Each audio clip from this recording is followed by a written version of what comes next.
looks like we need to approve the minutes, approve the agenda first. Do I have a motion? I will make a motion to approve the agenda. A second. All in favor? Aye. I'm an aye. Did everybody have a chance to read through the minutes, and if so, any changes at all? And if not, I'll entertain a motion. A motion to approve the minutes for December 9th, 2025. I will second the motion. All in favor? Aye. I'm an aye also. All right, we don't have any administrative issues. We have 3 legislative issues that include a public hearing. So with that, I'll turn the time over to Josh. Is it you or is it Bradley? It's you. All right.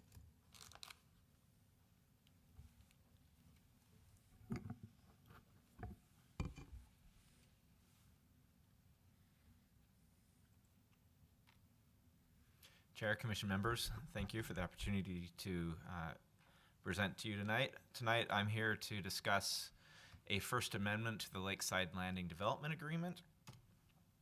Lakeside Landing was the code, or what we call the Lakeside Landing Special District Overlay, was adopted in December of 2021. As part of that process, a development agreement was recorded in April of 22 that had a couple primary purposes. The first was to establish vesting periods for the development parties in different elements of the code, and a second was to set park completion timelines. The park completion timeline that was set at that point when the development agreement was signed was April 2025, and one of the original project proponents was concerned that about what they would have to do to screen the transfer station from the first residence. Obviously, things didn't go that way, and we have moved past a point where the development parties are in default on that agreement. So in order to advance the process, enable them to continue receiving approvals for plats and other elements, we have collaboratively proposed a First Amendment to the development agreement that addresses, again, 2 primary elements. The first is park timelines. Instead of setting a timeline based on a date, we're actually setting it against a performance target that the city will not issue any building permits beyond 40% of the units in the north or south area before the parks are completed. So that's the maximum number of units in this north area and in the south area separately that can be developed before that can be for which permits can be issued prior to the completion of the park.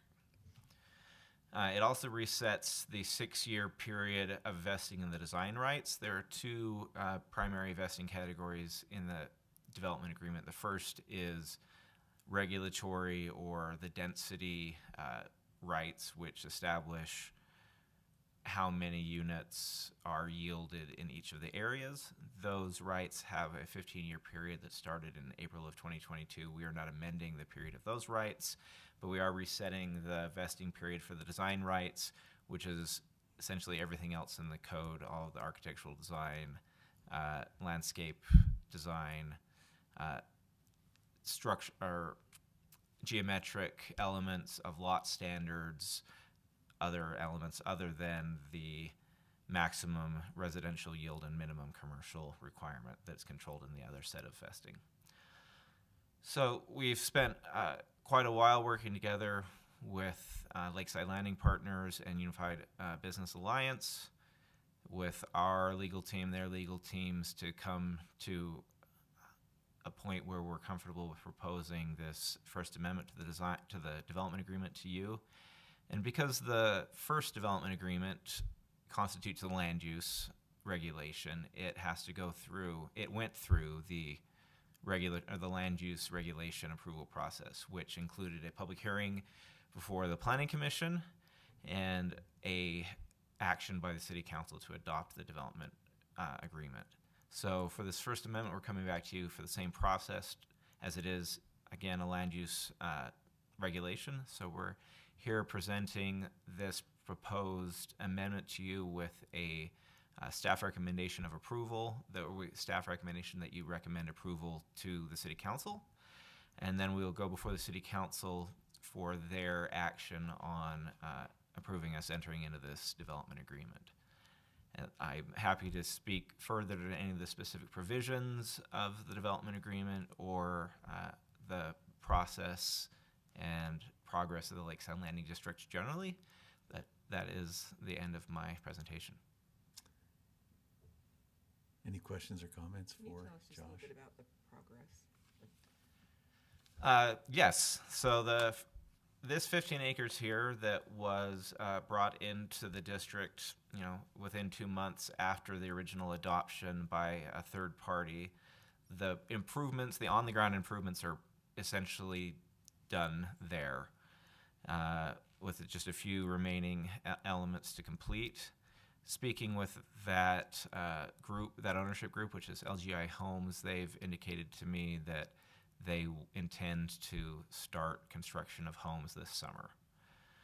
The rest of the project, the progress is represented in really two categories. One in utility engineering and offsite improvements.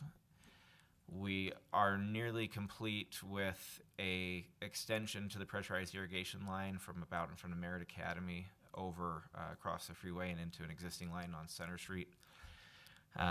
We're well in progress with our development partners on connecting that line that has been extended back down to the main trunk line, essentially behind Smith, so we have enough water in the line to go beyond this first 15 acres. We have preliminary subdivision applications on this area here and this area here. And working together, we have made a lot of progress in identifying the necessary infrastructure improvements, primarily off-site sewer and pressurized irrigation improvements that will be required to develop the area, and are in design on sewer lift stations and other elements to further those off-site improvements and provide the necessary utility capacity. We anticipate that we will have preliminary approval for those first two pieces of the areas separately owned by Lakeside Landing Partners and UBA within the first half of this year. You're welcome. Great. I have a quick question. So you've got multiple partners in this whole project, right? Currently, there are three. Two main development groups that control all of the property that you see in dark here, and then that third, the LGI Homes, that controls this piece here. There are some additional out parcels that are being pursued by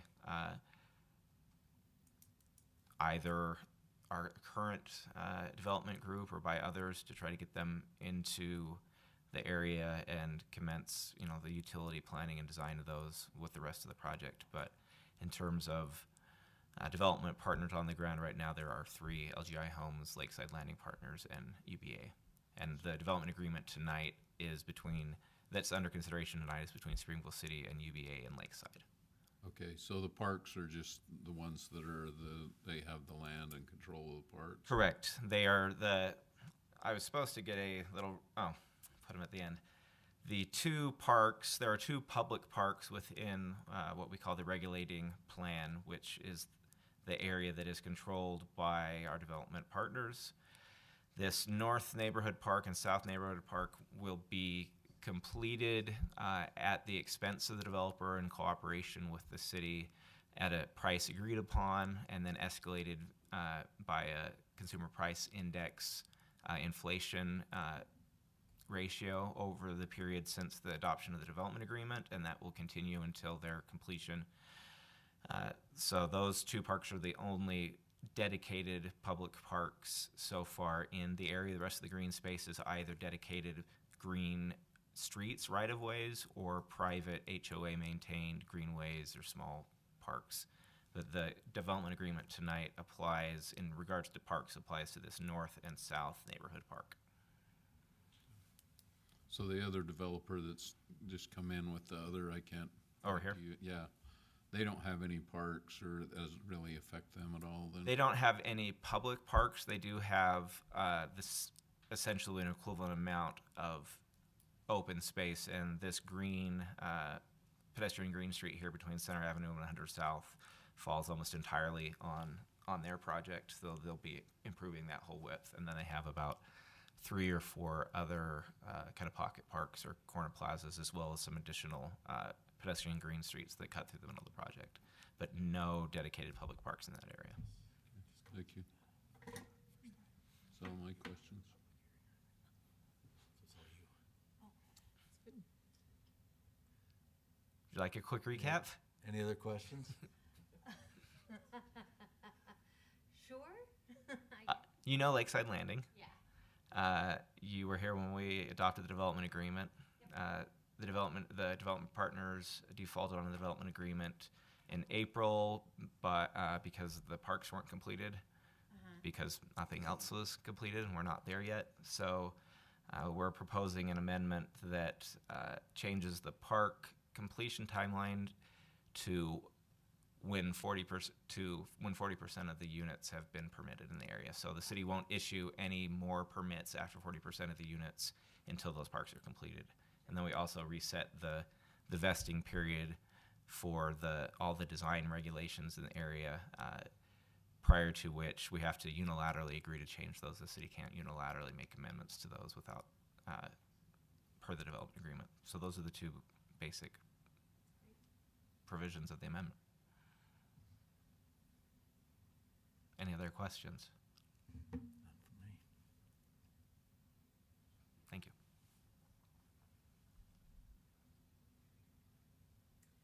Well, we will open a public hearing on this item. And when you come up to the front, well, do they have to say their name now? Name but not address? Name but not address.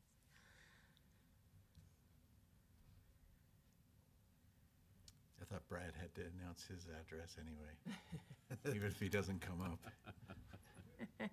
Yeah, do you have anything to add? No? I'm not seeing any public approach. I'd say we close the public hearing. Second. Move, we close the public hearing. Move in a second. All in favor? Aye. All right. Discussion?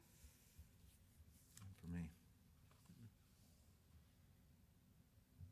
Entertain a motion?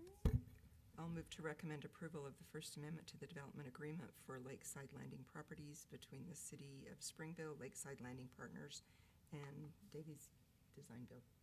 I'll second. I've got a motion and a second. All in favor? Aye. Aye. Any opposed? Okay. We've got our next item, the drinking water master plan. You'll be presenting for us. That would be me. Thank you. All right. You showed up just in time for the fun part. Good stuff. Yeah, all the Right. good stuff is.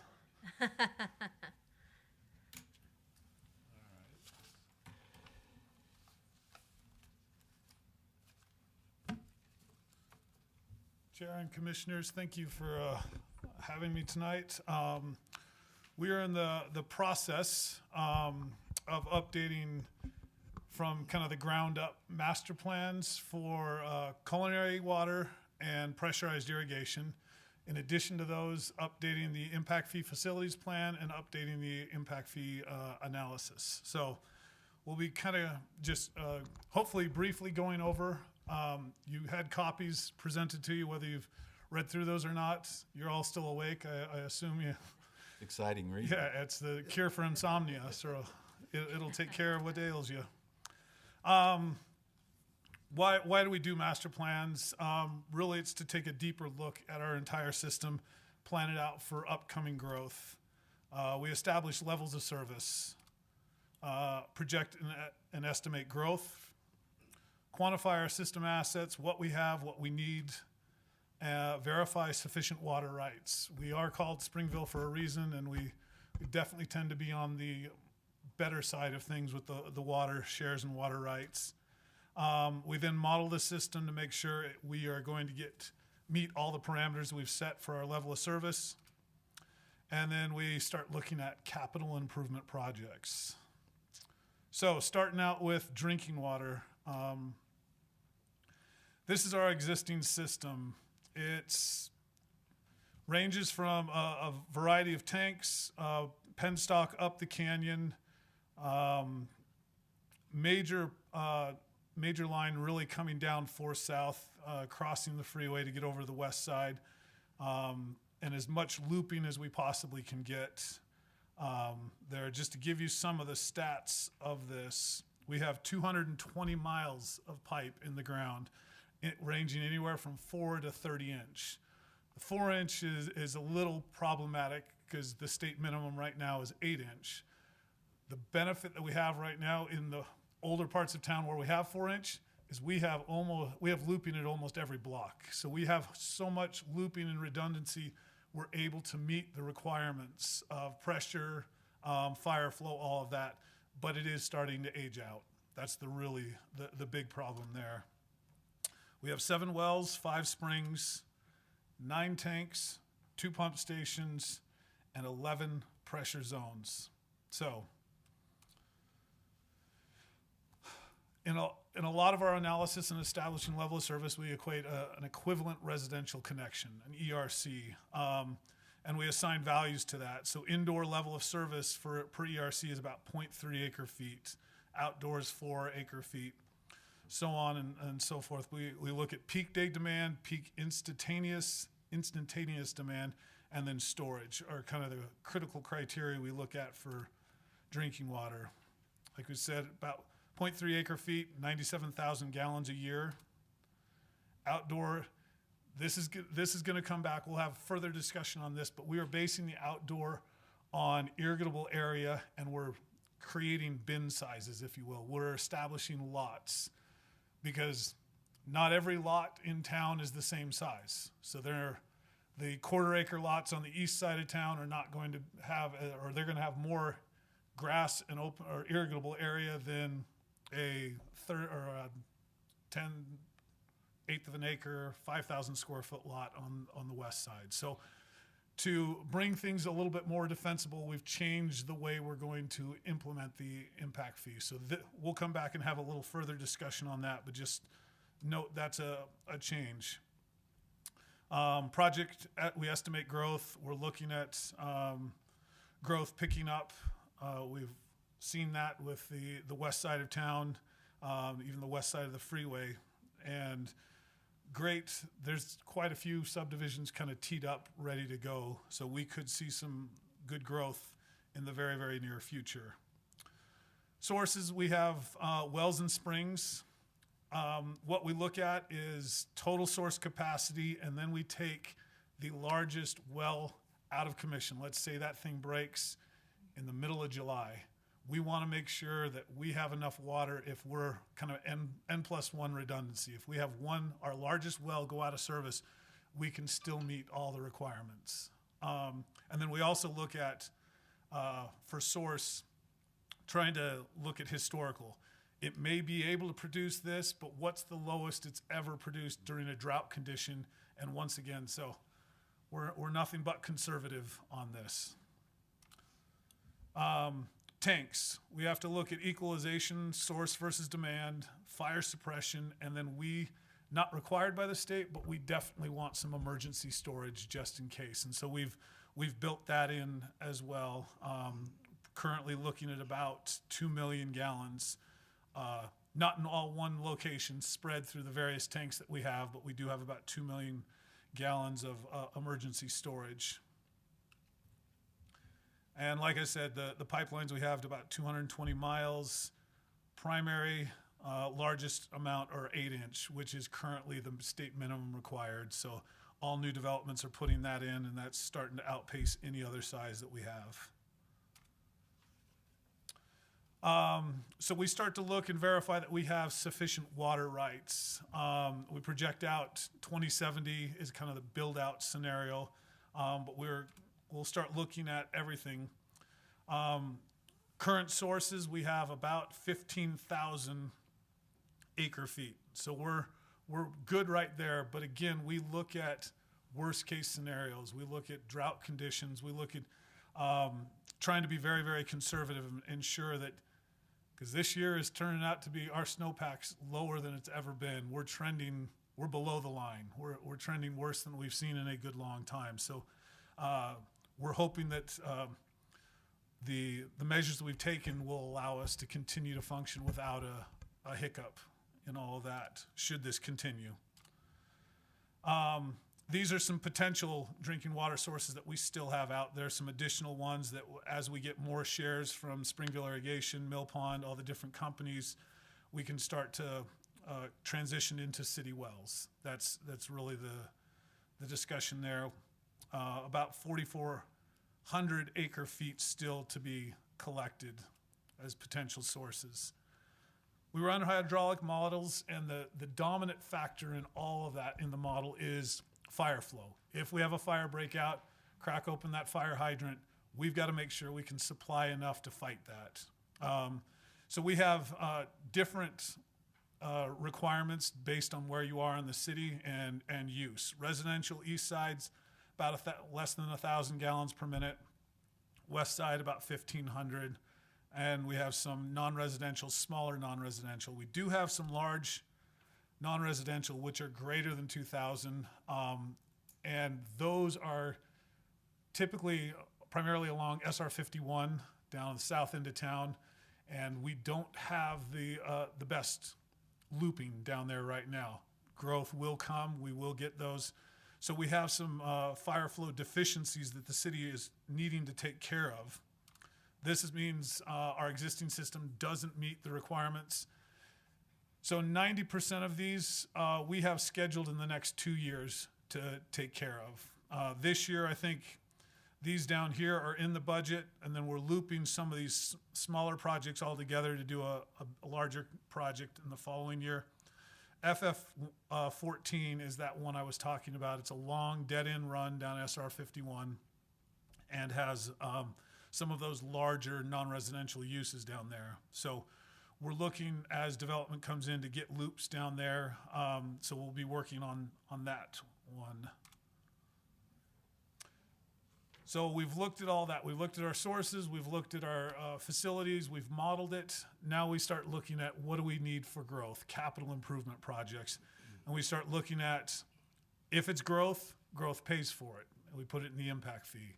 If there's a split, then some of that may be covered by rate users. Others may be needed through the impact fee. So we break that out, but you can see the one highlighted is a 100% impact fee eligible.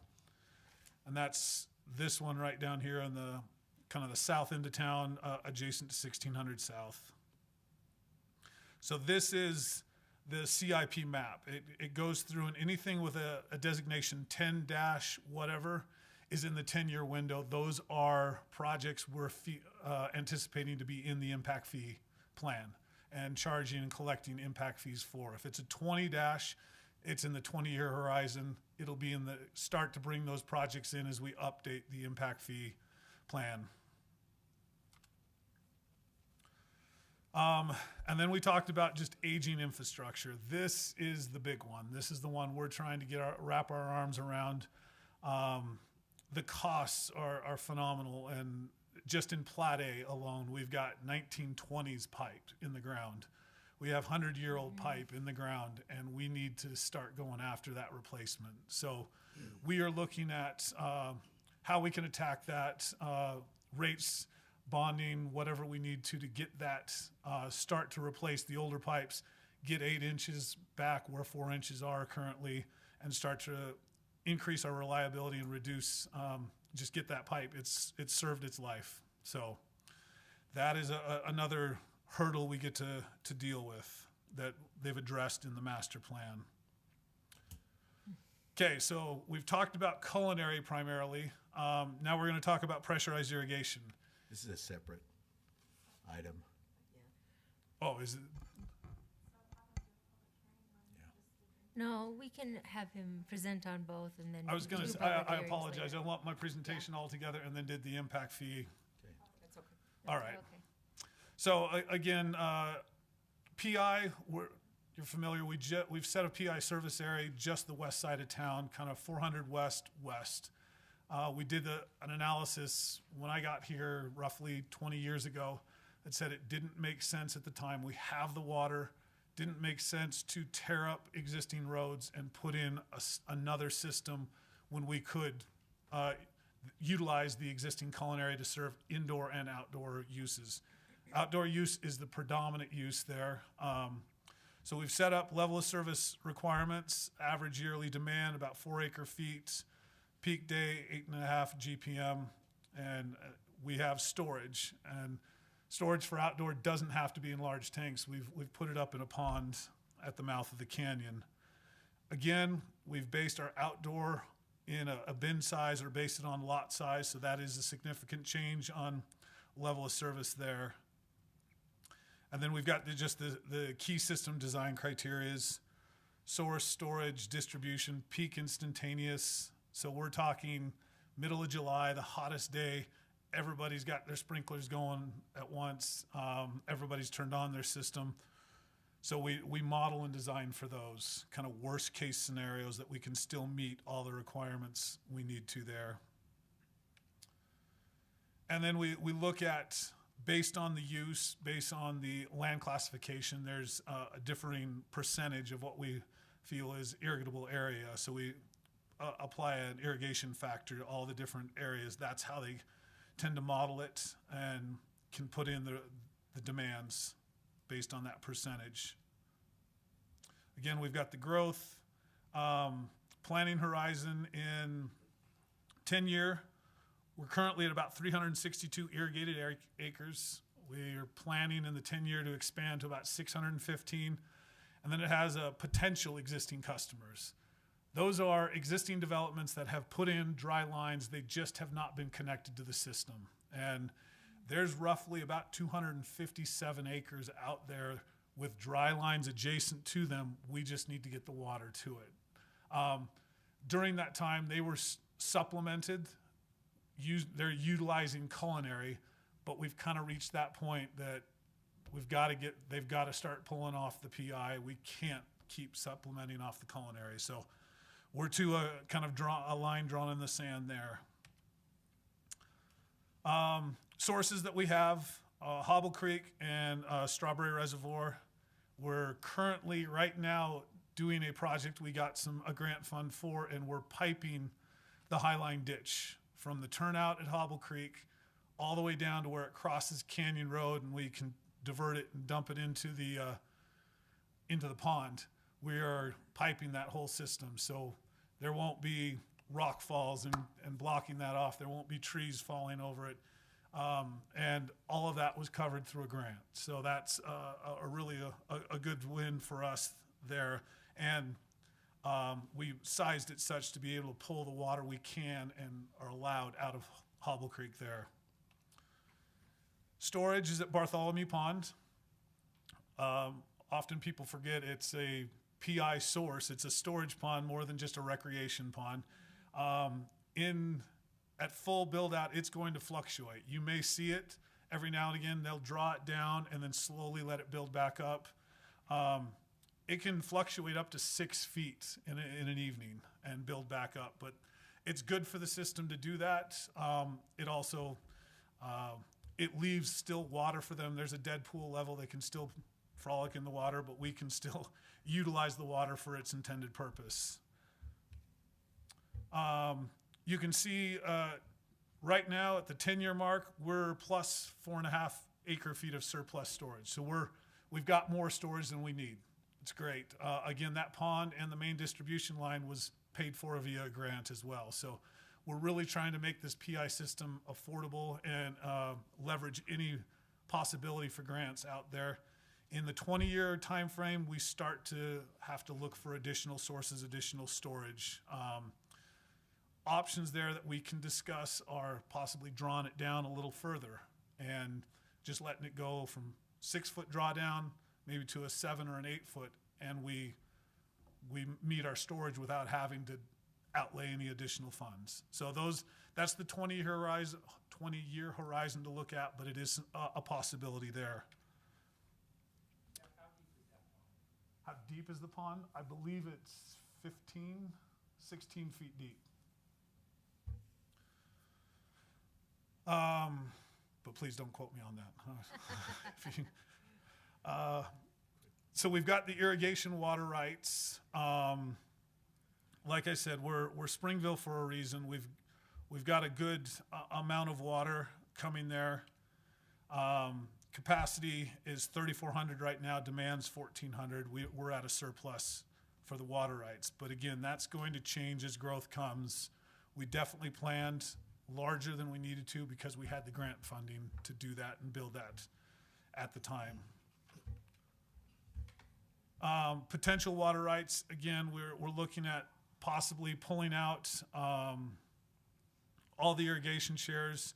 Plat A irrigation, there is the potential of that going away and going into the PI system. There's turnout points in the industrial park, Little Spring Creek. And then so there's about 2,900 acre feet of potential source out there. And then we still have in our hip pocket about 5,000 acre feet of ULS. That's the strawberry water that came down Fortheast. They put in that large 5-foot diameter pipe down Fortheast. They provided us a turnout, and we have 5,000 acre feet of water there. It is expensive water, but it is readily available if needs be. Right now, we're looking at potentially leasing that water to other cities that may need it and have it as a revenue. We have to cover the cost of that water. They put it in, we got the water, but we have to pay the piper at some point. In about 9 years, that water is going to come due, and it's about $1 million a year assessment and if we can get that leased out to somebody, they can utilize that water. It can cover the cost of those payments, maybe make a little revenue for the city. So we do have that in our hip pocket there. This is the existing system. Again, Bartholomew Pond right here at the east part, Highline Ditch coming down. Strawberry water can come and enter the system there. We can actually put it back into the pond. And one big, large transmission line pretty much running down River Bottom Road to about 1,200 west, 7 south. You can see any of these dashed lines are the areas that we talked about as potential customers. They have the infrastructure in. The developers were required to put that in, but we do need to get that across the freeway for Lakeside Landing and other developments, and for these customers as well. So that's going to be a primary push, is to extend this from 1,200 west and get it across the freeway. Again, we start looking at capital projects just like the culinary system, assessing how much is determined for growth, how much is eligible for impact fee. Again, looking in that same area, we're looking to branch off of the main line that comes down and bring it down into this potential developments between SR 51 and 1600 South. Now we're getting to the nuts and bolts. Was there a question? I just have a question relating to the water rights in Plat A. Uh-huh. And so that's the recommendation there that says, to take those water rights and put them into the PI system, but Plat A is not on the PI system. So then everyone using the flood irrigation in Plat A would then have to use culinary? Correct. So yeah, we would, unless we expand at that time, if we look at expanding the PI system, currently it's not in the boundary, it's not in the master plan, but there could be the possibility. The pressure is, we develop the necessary pressure by that point.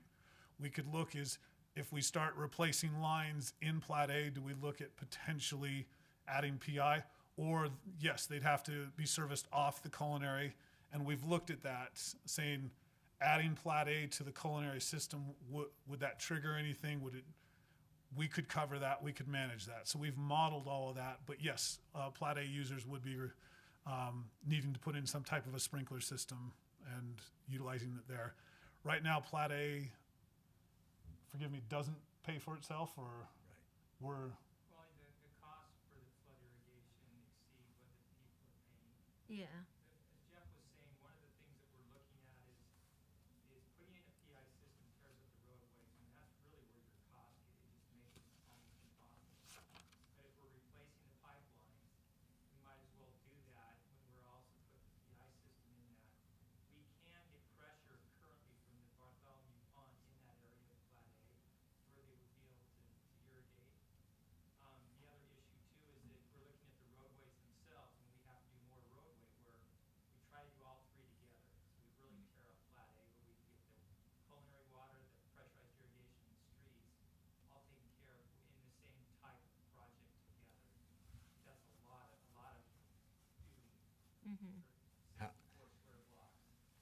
How far out, just as a Yeah, follow-up, how far out exactly. is this, and have we begun communication to the folks in Plat A? And I know that the same issue up east in where that new development's going in, I know that they developed a grandfather program to slowly bring people into the city. Timeline right now with that in Plat A. Uh-huh. It's still in the discussion stages. When we get to where we're moving closer to that, we'll bring in the public on that. But Do you right have any anticipation at all? I don't have any right now, Yeah. no. I mean, it really has to do with, we'll be looking at the overall cost for the roadways, culinary, Yeah. and the PI, and what the city can do to fund that, to get those moving. So there really isn't a timeline right now. At some point in the future, that may happen. Well, it kind of has to happen, right? Well, yeah, eventually. Yeah. slowly through attrition, the number of Plat A users has decreased significantly over the years.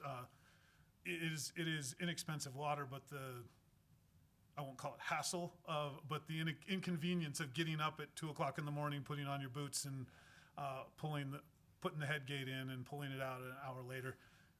Some of the younger generation of their people are saying not worth it at that point, so they don't re-up. So that it is decreasing in Ones use. that like it.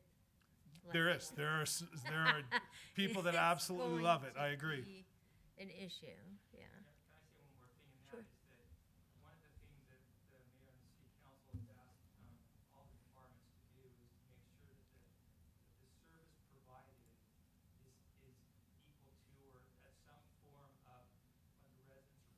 So if you're getting a service, they want the residents that are receiving that service to pay for it. And in reality, the cost that the Plat A users, and I don't know, they're like 92 maybe, those users, they're paying a fraction of what it actually costs to run that Right. Why is This is that? why it has Was to it, happen. was it more that they were in the past and just with water prices changing and the fees for the water haven't kept up with that, or? Right. Mm, the liability when a ditch fails and it goes in somebody's basement. There's a lot of factors that go into that. So if they came to a Plat A user and said, your bill instead of this amount is gonna be 10 times that amount, that changes how the user wants to stay on the Plat A. for some. And it And will be, some- it will and be a some big it issue. wouldn't. And frankly, though, if the rest of the city knew that Plat A wasn't paying what they were paying, it would be Well, I an issue mean- as well. I'm in Plat A and I know that I'm not getting it, so. So it is a potential source. It is one we're looking at, but again, we're not talking need for sourcing. It's not on the timeline. I've had 2 or 3 instances of feeling like somebody's gonna kill me in a meeting. One of them was a Plat A meeting, and we talked about the cost and what it would do, and if we were gonna cut it off many years ago, I think. Yeah. Well, if anybody reads these minutes, they will now know. And do you want to start asking questions now, or should we let him finish? Well, I had a question about, that section Okay. and then, I mean, do you have I'm another okay question going about back. that section? No, or- I have it in the previous one. Can you so- show it on the map where Plat A is? Plat A is the old part of town, historic 400 to 400 400 north, 400 south, 400 west to 400 east. So, So, yeah, I guess if there's a clarifying thing before he moves on to the Oh, impact no, fees. I have questions, so Oh, okay, they're more than just clarification. okay, Let's let him finish. yeah, okay. thank you. So impact fee facilities plans, really it's trying to separate out the growth related costs versus the current deficiencies in the system, having growth pay for growth, nothing more. Okay, so this is where we have to pull out the crystal ball. Where is growth going to be occurring? Yes, so we've gone with areas that we have had interest in. We've had people writing or submitting proposals for or applications for. So really we're looking at west side of the freeway, Lakeside Landing area. We've got the area around the potential transit station and north and south of 4 South, adjacent to the railroad tracks. Dry Creek Parkway adjacent, and then some of the area north of 1600 South, west of SR 51. So, and then the Buc-ee's corridor up there as well, the quadrant north part of the city. That was a new one. With them coming in, triggered some additional projects to get up there. So those are the primary areas anticipated in the 10-year window. So calculating the impact fee, we look at existing system facilities. If growth uses available capacity, growth pays for it. Sometimes a larger pipeline gets put in. If we're going to put the pipeline in, and maybe we only need 8 inches right now, but just 4 South, for example, it was a 24 or 30-inch pipeline coming down 4 South. We put it in, and now as growth comes in, they're paying us back for the oversizing of that. They're using the additional capacity that we put in, and they're getting a heck of a deal right now. So that's all I got to say. We put that back in early in my career, and yeah, prices have significantly increased. Then we look at future system facilities. Again, growth only pays for what it needs, and sometimes it causes the city to front some of the costs to put in the oversized line, and then we'll get ourselves paid back through impact fees. And then it also can cover planning. So we look at existing system facilities, future, and factor in planning into that. So for culinary, where there's no secondary water available, we're looking at an indoor fee of about $1,266. That's only a 0.8% increase. So fairly, we did an update last year just for the IFA. We're staying pretty consistent for that indoor use.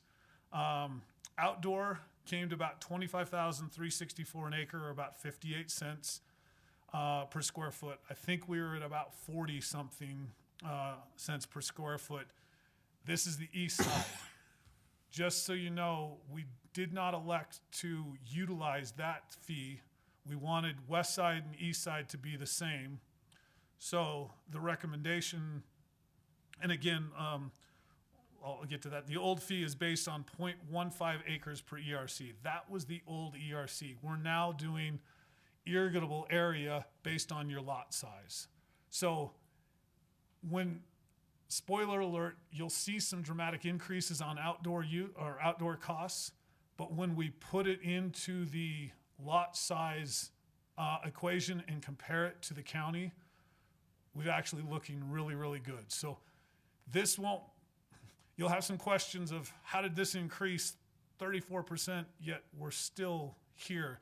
And it's because of the way we implemented it. It's the way, instead of saying every lot has 0.5 acres of irrigable area in it, we're going to say, based on your lot size, it's this much, a lot more closer to what you might actually have and a lot more defensible. So PI,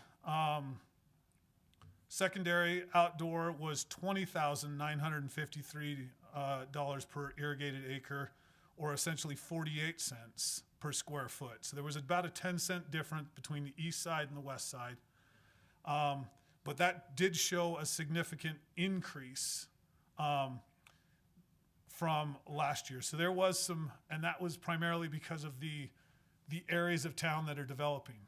They're on, if you remember that map, they're on the outskirts. They're on the far west side of town. They're on the far northwest side of town. They're on the south side of town. We've got to get the pipes out to there. So that's what's causing the increase.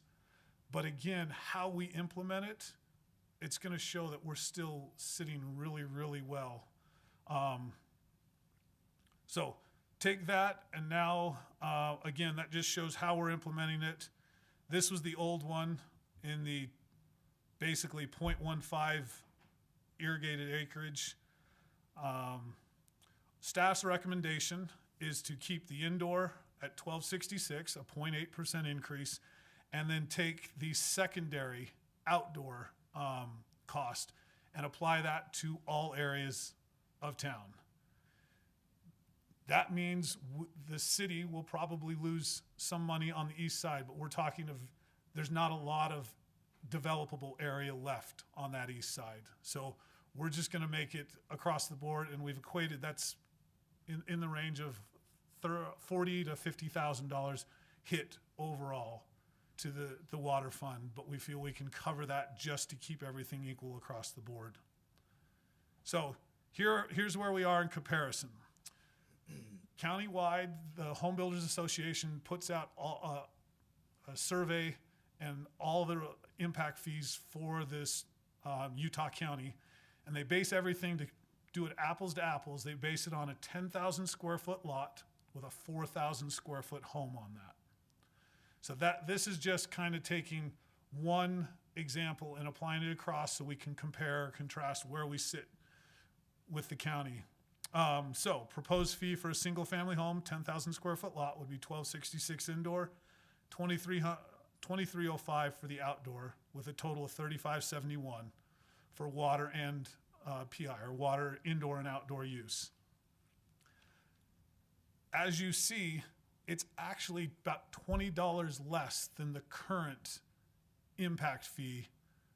Again, because the current one applied it to, used a 0.15 irrigable area everywhere. So by applying it to bins and more appropriately, we've actually decreased the cost for a 10,000 square foot lot, and comparing that county-wide, we're still well below the county average. We're sitting, we didn't jump up one or move down one. We're wedged right in between Spanish Fork and Payson, but we did collectively go down about $20. We're 33% below the county average. And then this just kind of summarizes all those impact fees of the county, of everything. I know Jake had been in here talking about sewer collections and treatment, stormwater. I will be back to speak to you on transportation, probably next planning commission. So you'll get to see my smiley face again. But collectively, right here in the Springville recommended fee, we've increased from $17,900 to about $18,100 in all total cumulative impact fees, about a 1% total, and it still puts us right at about the midpoint of all the cities in the county. We're at 9 out of 20 is where we rank in overall cost. So we're right in the middle there. I think we're still really a good place to develop, a good place to live. And it's meeting our needs. We're not shortchanging ourselves. We're not diluting it unnecessarily. So that is the recommendation. It really was, go back to that recommendation, was to take the indoor at $1,266 and the outdoor at 48 cents per square foot for all areas of town. Are there any questions? This is the end of the presentation. This is it. Yep. So maybe go back to that, the page with the giant numbers. That one? No, on the first presentation. pipe replacement. Oh, okay. Oh, yeah, uh-huh.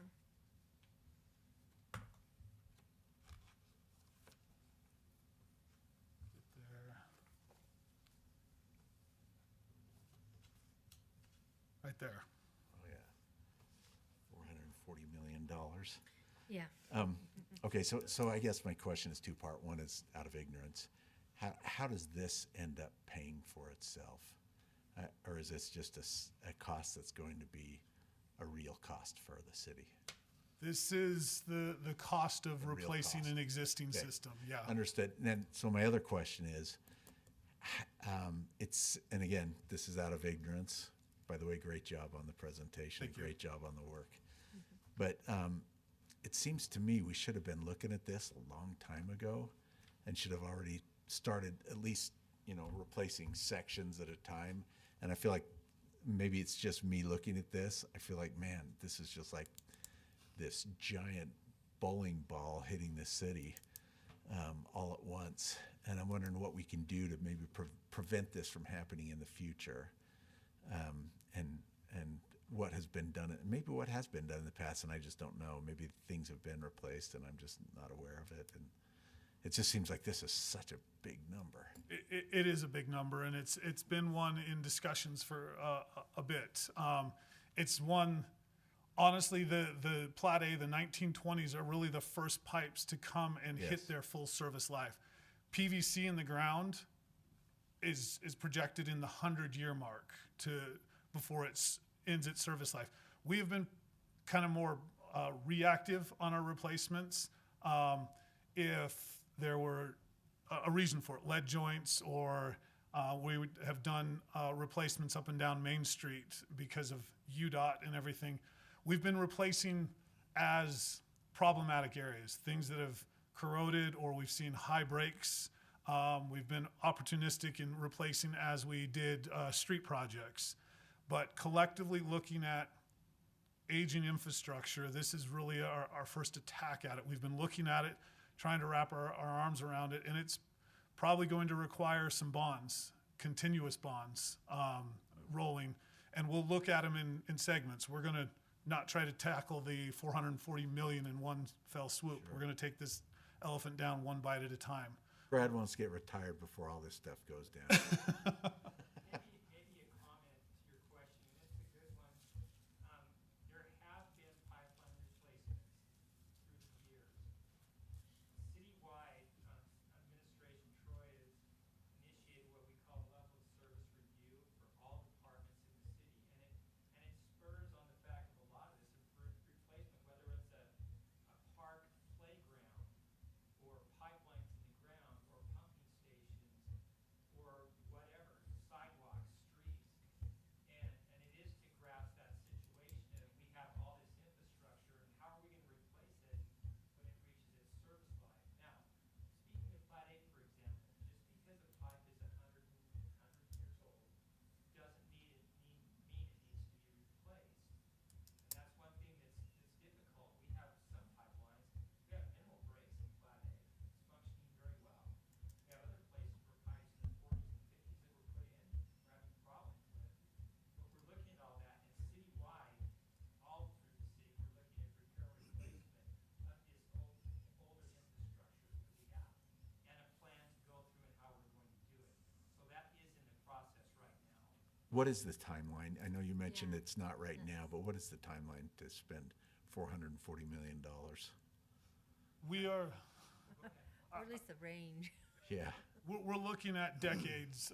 So we've looked at the 1920s, 30s, and 40s. If we put those together, we start going after that. We're trying to fit that into a budget and see if we did that, say, for $40 million. Took out a bond, went after that to replace that, finished that bond 20 years later. Then we go after the 50s, 60s, that by that point should be hitting their overall service life. This is just saying this is your entire system, whether it's 1 year old or whether it's 100 years old. This is the total cost of your The system. entire system. Yeah. But this also includes upgrades and not just replacement, right? Yeah, it's I mean, it's bigger, everything. when I say upgrades, bigger pipes. Yeah, so taking the 4-inch and going to Yeah, 8-inch. Yeah, so it covers that upsize cost, but this is our entire system. And eventually, and so we're really looking at about a 100-year window to replace that $440 million. So, Well, good job. Good job being proactive now. It's unfortunate that we've been reactive in the past, but Well, is this the reactive cost, the 4.9 million annual cost? Is that what we've been Yeah. paying for all this, or is this projected? no, what? that's just saying if we did it over 100 years, we should be replacing about $5 million or putting $5 million away. So what have we been paying? Yeah. Yes, exactly. Maybe, Millions sometimes. yeah, It just depends on the Did you say millions? yeah. Millions. So Just But some not millions. this year, right now, we're in design for it, and it will be under construction this summer, is the remainder of Main Street. There's pipelines on both sides of Main Street from Center Street all the way down to Snow Lane, where it goes under the railroad underpass.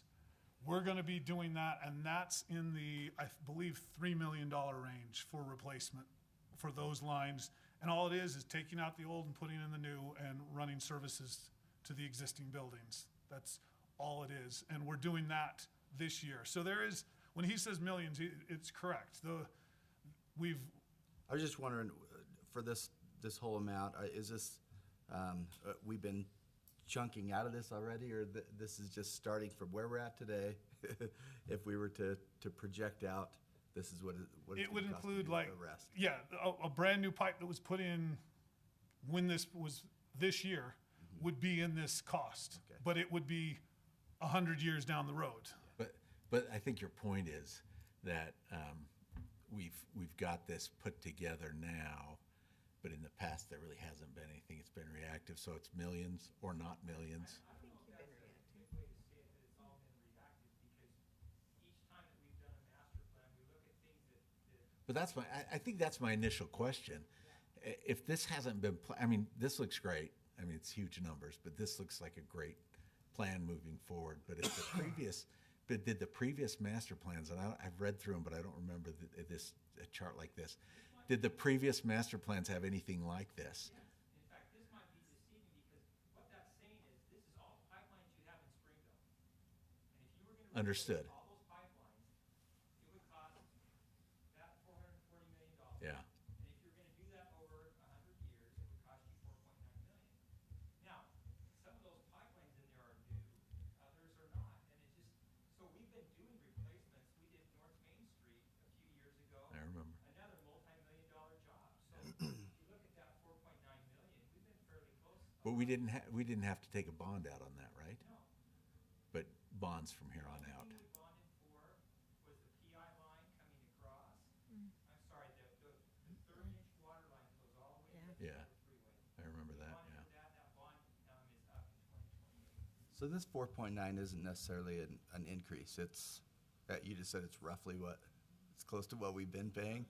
Some years we're doing multi-million-dollar projects like this. Hmm. It might be close to that number. Other years there might be a lull as we're saving up. It's just, So the bond issue, we don't if things go right, we may not have to even take out a bond. I personally, I don't believe that's possible anymore. Okay. Yeah. I think that the council's direction to Public Works for decades has been try to do pay-as-you-go. Obviously, back in 20 years ago, we took out a bond for the 30-inch pipeline going down 4 South.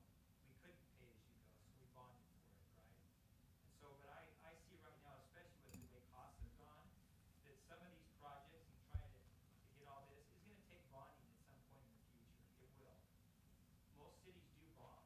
Okay, yeah, that's good to know, because I don't understand that. Our bond rating compared to just our neighboring communities, where the cost per person, if we took all the debt and divided by the number of people in Springville, it's about 10-fold lower than Spanish Fork. Uh-huh.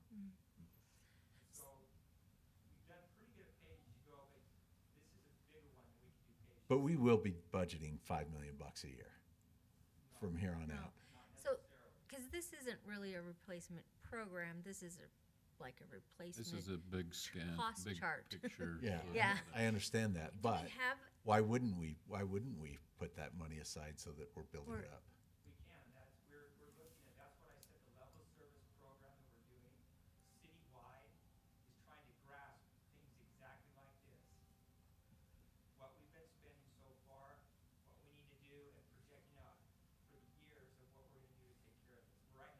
But what, just a minute ago, you said we wouldn't be saving that $5 million a year.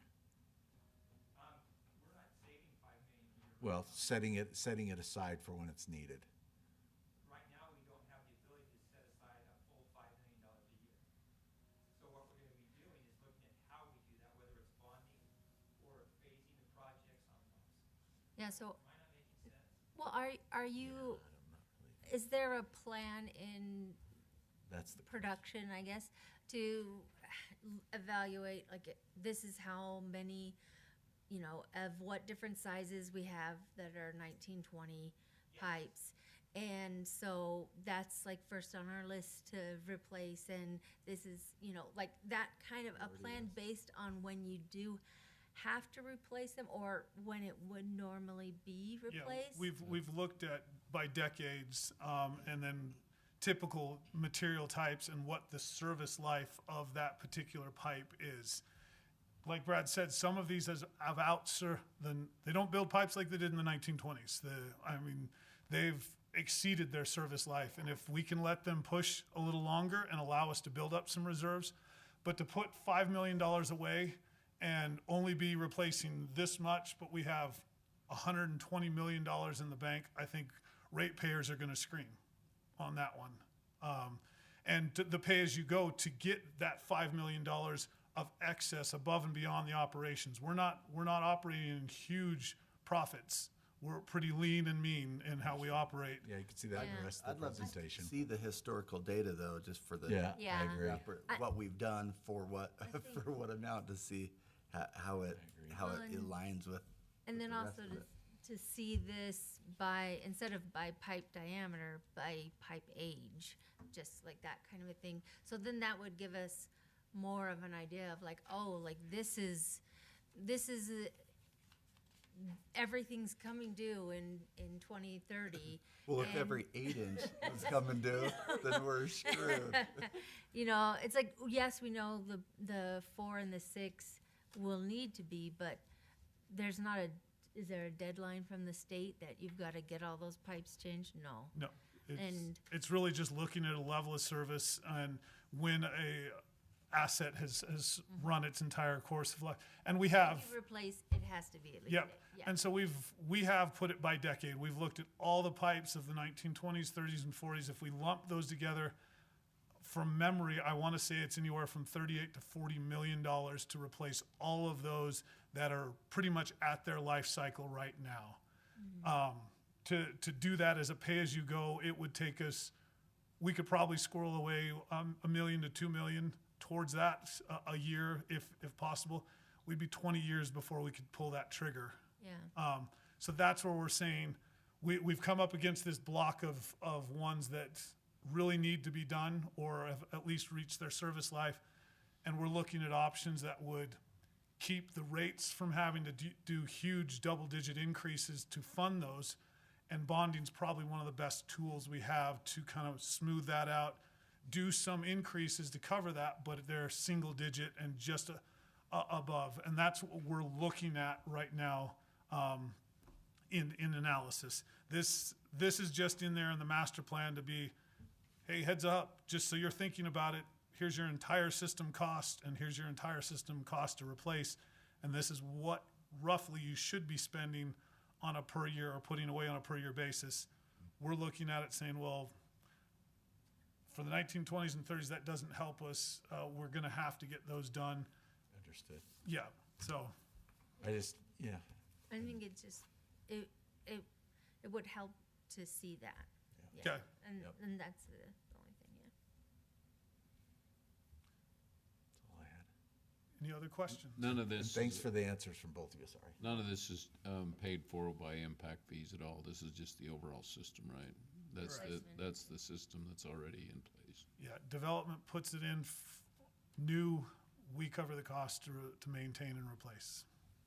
Not that it lets us off the hook as a city, but replacement of aging infrastructure is a huge national problem. Yeah.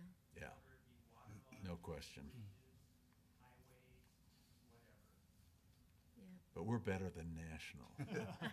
Well, how do we? I was saying our debt ratio Yeah. Then taking care of our system is, I think, better than the national average. Yeah. Because we're not corrupt, yeah. How do we know how much life these pipes still have in them? Like you said, we're trying to, we're trying to push the limits on some of these. How do we know proactively before they're breaking? And I mean, we can do Great question. empirical or studies that have been published on cast iron or whatever.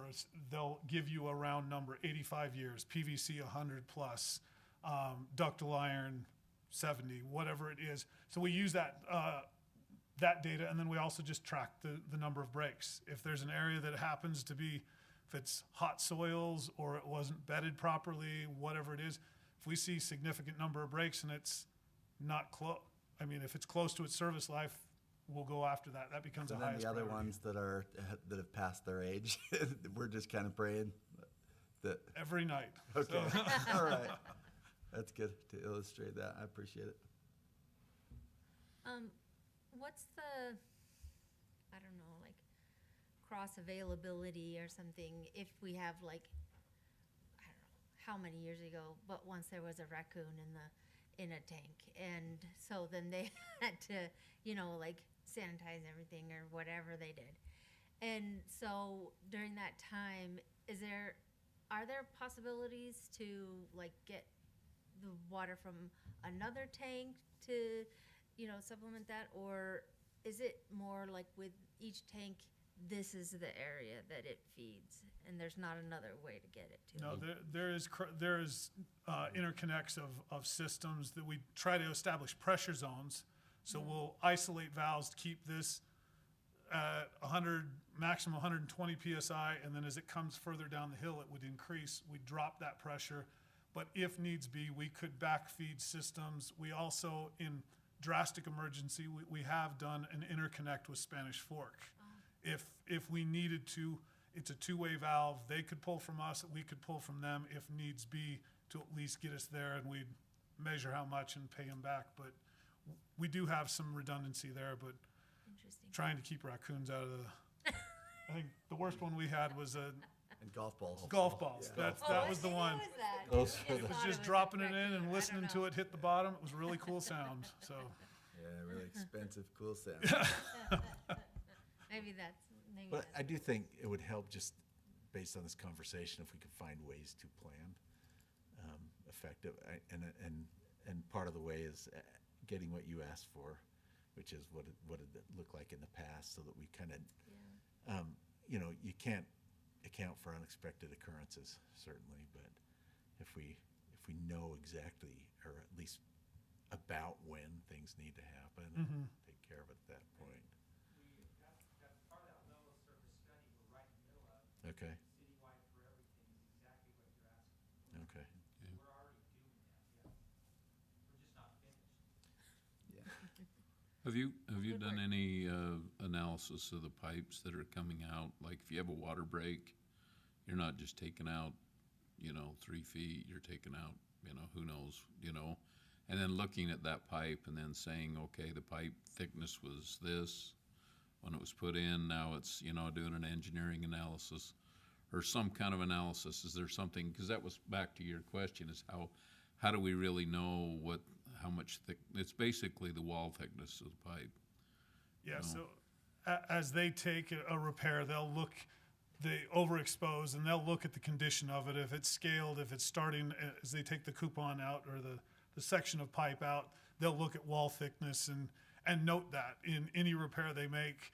And then we start analyzing if it's They multiple. put it in a database then, or you have an idea? We've got it in our asset management tracking that will look at those number of breaks, the condition of pipe, and when we start planning on stuff, hey, this one's had 5 and it was really thin when we When were it- looking at it. Yeah, obviously when it broke, yeah. Yep.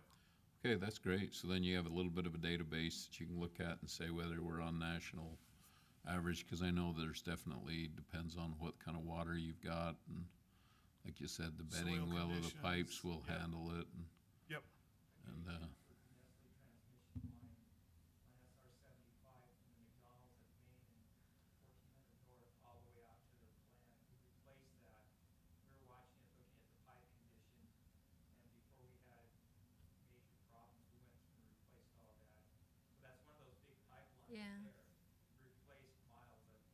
and did it with an HDP, an inert plastic that could also take some pressure. Yeah, yeah, that's great. So we do those kind of things, yeah. That's great. I Good mean, job. I that's, mean- I think that's a good thing to let people know that that's what we're watching. So it's not just like, oh, it broke, so yeah, we'll replace it. And I know that's not how, I'm just curious how that was going on. I mean, we dug up a piece of redwood pipe down on, 4th North that was pretty amazing, you know, The old wood stake. the old wood stakes and the, yeah, so it's pretty amazing. It is a continuous process, so. Okay, thank you. That's my only question. Any others? Any other questions? A long time to stand there, so. No, you're Huh? good. Just saying? Oh, we'll get to it, yeah. Yeah, so thank you very much for your presentation, and I, for one, love Springville water. Best tasting water ever. I just appreciate all of your efforts. We know you're on it and watching it, and you have the data that backs what you're saying, so very appreciative. Very involved system to keep track of, and so we appreciate that effort too. All right, so we will open a public hearing, and so if you want to make any comments, come to the front. Make sure you state your name, and I would say try and keep it to 3 to 5 minutes. I'm Charles McElwee. I live in Platte, and I was watching on YouTube. And I figured. When I saw you come up, I was like, oh, I know why. so when somebody's, first of all, when somebody's over here not speaking into the mic, you can't hear anything. Okay. So I couldn't tell what he was saying when I could see he was looking at him. But that's okay. I just wanted to make sure that's there. With the plan for replacing the pipes in Plat A, is there a plan, or can there be a plan implemented to add pressurized irrigation? If you're digging up the pipes anyway, and Plat A irrigation is eventually going to go away, Yes. they say, So is that on the plan? that is something that Brad talked about. Stay when he didn't hear, Yeah. and that is that I'm the public works director for the city. Why Why don't you can we come have up? you come to a microphone? Yeah, now that we know, nobody can hear you. So you can hear me. The Plat A irrigation system is one that we're looking sometime in the future, and Right. that's not planned, is decommissioning it, and then having the people that are on that area go to either a pressurized irrigation system or just use culinary water, Right. preferably pressurized irrigation. We're coordinating that with the replacement of the water lines. We would probably do the pressurized irrigation at the same time. At the same time, we're doing roadway reconstruction for some old roads out there too. So, and then even looking at the older sewer lines. And so, because the biggest cost in all of this is replacing the roadways. Right. And so until we're in the process of looking at coordinating that, I don't, even though, Mr. Pratt here worried about how old the pipes are, I'm not as worried about Plat A pipes, because we don't have very many breaks at all in Plat A. Keep saying it out loud, I don't. And I keep knocking it out, We yeah. had two in front of my house. Not comfortable. I was gonna say. You guys did a good job. But looking at the overall city, Plat A's doing very well. And so as we look at that and we watch the breaks, and when we do get in and look at the pipelines and see how they're doing, then we're coordinating that with when to replace the roads and when to replace or put in pressurized irrigation. All those things will coordinate and do at the same time. So that was what I was answering back there. So was the 440 million including adding pressurized irrigation to Plat A? No, that's simply. That's just drinking water. That's the asset value of the culinary drinking water system, Okay. the pipelines and the whole system of the whole city. Right. That's what it is. Okay. The worst thing could happen to Springville and any community really is a sustained earthquake that lasts like 20, 30, 40, 50 seconds. Because you get those ground waves and they start moving pipes. And that's when you start getting a lot of Everything's leaks and gone. breakage. Yeah. And that's $440 million right then. That'll be a big. That's when the feds come in and help you out. Yeah. That's right. So the other question, if I can Because get they've got money. Yeah. is there something that's, does the city inspect all the pipes that are laid down by developers for water and pressurized irrigation to make sure? Absolutely. Okay, because I know some developers do shoddy work Yeah. with houses, and I'm sure that putting the pipes in the line, in the ground without ever looking at them again, or putting it on the city. Well, just wanted to make sure that was part of the inspections and everything that's done. So one of the divisions of Public Works is engineering and inspection, and our city engineer leads that division, and we have inspectors that are going through all the projects and taking notes and pictures, GPS locating, rejecting stuff if it's not done right. Cool. So and then testing all the pipelines before we put them in the system. Awesome. They do compaction, just an answer Oh, to your yeah. question, since we're on the system. The bedding, their specifications for development, city does a good job. They have a specification actually what material can be put in with the pipes. So the gradation, how thin, how fine, how rough the dirt can be. Basically, the compaction testing, all of that stuff's done all the way through, and then that's done by an independent testing service. And then those compaction tests are logged in and filed. So that's a good thing that they're doing right now with the city, is that they do. There's full inspections and, like I said, their compaction testing and everything else. Things you may have seen that may have been between where the city stops and maybe where a developer begins on those. But I have high confidence in, because I get inspected all the time. Yeah. So I'm a developer. I'm doing one right now, but Paul's great, and they work right through it. And it's a team effort, because nobody wants to have a problem down the road. We all live here. No one wants to hide behind the Doritos, right? You just want to stand behind what you're doing. So anyway, they do that all the way through the whole system. All right, thanks so much for your comments. Thanks for watching it online and running over here to ask a question. That's pretty awesome. Yeah, it is. Oh, and also thanks for the feedback on being able to hear Yeah. the discussion. So, Seeing no one else come forward, I move we close the public hearing. I'll second. all right, motion seconded, and all in favor? Aye. Aye. Any other discussion amongst us on that? I think we covered it. I think we got it. You gonna make a motion then? I'll make a motion. Oh, you know what? That's They're the not in thing. here. But they're not in here. The motions Public aren't in here. hearing wise, did we We can still do it now. have to do 3 public, or 2 public hearings? Okay. So. What?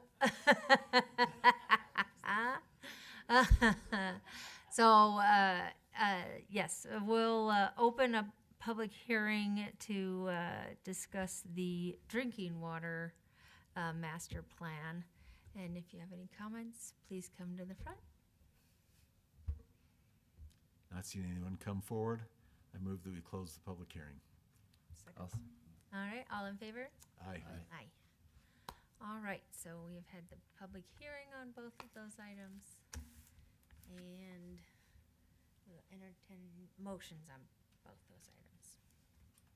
Though they don't give us a cheat sheet. There are no suggested motions in here. This. I could probably wing it. Well, I think it's just like We from can the just- yeah. thing, we just say that whether or not we recommend the Yeah. approval. Go for it. I can do it. I will move that we recommend approval of the drinking water master plan, impact fee, facility plan, and impact fees analysis. Excellent. Second. We have a second? All in favor? Aye. Aye. Any opposed? Nope. Okay. So, that one will, we recommend to go on for approval. And, regarding the pressurized irrigation? So, I will make a motion to recommend the adoption of the pressurized irrigation master plan, the impact fee facility plan, and impact fee analysis. I'll second. All in favor? Aye. Aye. Any opposed? Nope. All right. So that will also go on with our recommendation for approval. And are there any other administrative items? We just have a gift for you that we are getting to you in January. So, you know, Christmas expands, Merry right? Christmas. Right? You gotta keep it alive for as long as you can. So we're gonna just present these to you, and we do this every year. So hopefully you can. Josh picks it, and it should be informative. Okay, so I'll bring those up to you in just after the meeting. New Year's resolutions, in bettering ourselves. There you go. That's what they are. But that's it.